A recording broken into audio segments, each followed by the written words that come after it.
அனைவருக்கும் இனிய காலை வணக்கம் சார். புதுசா நம்ம சேனல பார்க்குறோம் ஃபாலோ பண்ணுங்க. நான் தான் உங்களுடைய ஆர்கே கண்ணன் பேசுறேன் சார். இப்ப நம்ப பார்க்கக்கூடிய இடம் பார்த்தீங்கன்னா, சேலம் டூ திருச்செங்கோடு தேசிய நெடுஞ்சாலையில் மகேந்திரா பொறியியல் கல்லூரி, மகேந்திரா ஐடி நிறுவனம் மிக அருகில் ஒரு அற்புதமான வீடு, வீட்டுமனைகள் விற்பனைக்கு உள்ளது.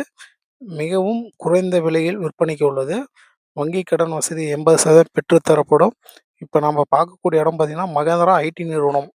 இந்த இடத்துலருந்துங்க சார் நம்ம சைட்டுக்கு பார்த்தீங்கன்னா, மெயின் ரோட்லேருந்து கரெக்ட்டா ஒரு 1 1/2 கிலோமீட்டர்ல நம்ம சைட் அமைஞ்சிருக்கு. DTCP RERA. நம்ம லேஅவுட்லயே இப்ப வீடு கட்டிட்டு இருக்கிறோம். ஒரு சதுரடியின் விலை 890 மட்டுமே. சிறப்பு தள்ளுபடியாக ஒரு சதுரடியின் விலை 690 மட்டுமே. 33 அடி தார் சாலை வசதி, டிரைனேஜ் வசதி, குடிநீர் வசதி, மின்சார வசதி, குடியிருப்புகள் நிறைந்த பகுதியில் அமைந்துள்ளது. 2 மடங்கு லாபம் தரக்கூடிய அருமையான வீட்டுமனை பிரிவு. வங்கி கடன் வசதி 80% பெற்றுத் தரப்படும். புக்கிங் முன்பணம் 10,000 மட்டுமே.